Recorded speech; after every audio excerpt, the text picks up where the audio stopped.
But all the Booners I killed, I've never got a single photo of any of them. So Really?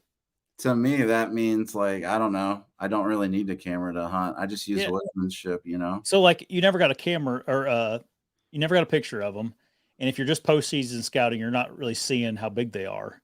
So like, No, are you finding them in the summertime or anything, Rendell, or how do you? I guess how do you know they're Booners, or are you I'm just going just by the bedding. Like when you yeah like Dan talks about when you lay in the bed and that light bulb goes off, yeah and you're like, man, how am I ever going to kill this deer?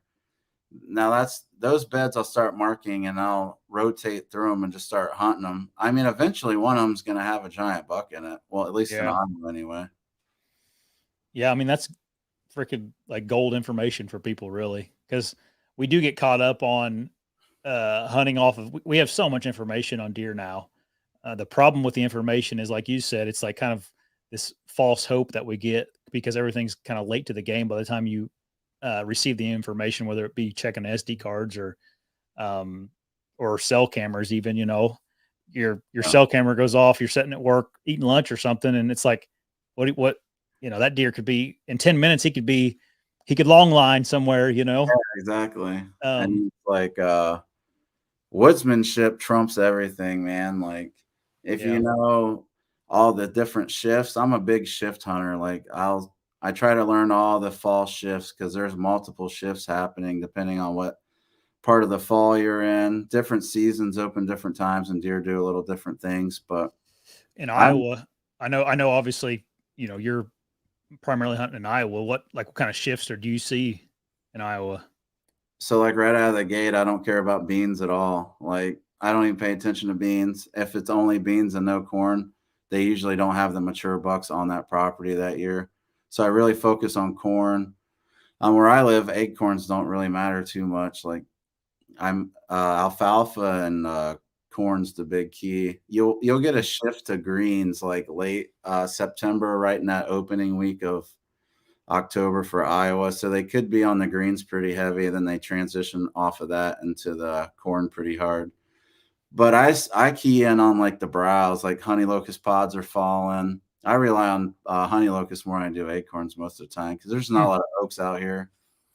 Um, Stinging nettle kind of dwindles out a little bit. You got jewelweed, duck potato. There's a lot of different things because I try to pair the bedding with a staging area. So I key on like secondary food to predict like which way that buck's going to move out of his bedding area at night to set up. So you're looking at these kind of like honestly like food sources that people don't think about. Like we all think about corn and beans and alfalfa, Yeah. which those are important sometimes. Obviously, a lot of times they are. But finding these like you said, stinging nettle and locust pods and that kind of thing. Whenever we were in Illinois last year in the wintertime, dude, locust pod trees that had locusts, all those black long locust pods on the ground. It's just like deer poop everywhere underneath them. Yeah, for sure. Crazy. They'll even eat like those hedge apples, those big hedge apples. Yeah. I mean, they eat Oh, the leaves off those trees too. When the leaves fall off, they'll hit the leaves pretty hard. Maple leaves.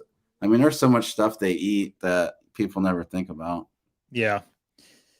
And so those you're looking for like certain times of year when they're hitting those food sources then. Yeah, because I'm more of an early season hunter over rut. So it's the browse and secondary food sources are a lot hotter in the early season. Yeah. What I mean, do you find any patterns on those sources you were talking about? Um like what's good October 1 for you guys versus, late October as Yeah, far as honey the food. locust pods right out of the gate. Really? Yeah. So you always hear people talking about those in late season. Yeah, early season, they have like a green mesh. It's Hmm. like a mash in them, kinda like, I don't know, like a lima bean if you smash it up. So Yeah. it's really pliable, and they'll hit it kinda hard, like a early soybean kinda deal. They'll smash them, and then Yeah. they leave them alone until after they freeze, and then they come back around and hit them just like a soybean pretty much. Gotcha. See, yeah, something I never have thought about was them hitting it early. I've heard of people talking about hitting them during late season, but that's something I probably should because we have a decent amount of locust stuff here. Not Yeah. not not a lot, but a decent amount. Yeah, that Um, that marsh buck came right out into a grove of 'em, was just smashing them when I shot him. Mm. Stinging nettle. When do they hit that for you guys in West? Yeah, it's pretty. I mean, it's pretty early for that. Like probably right before season, Yeah. and season just a little bit. They kind of die off pretty quick. I mean, it can be pretty cold here. Like this year, I think it'll be pretty cold when season opens.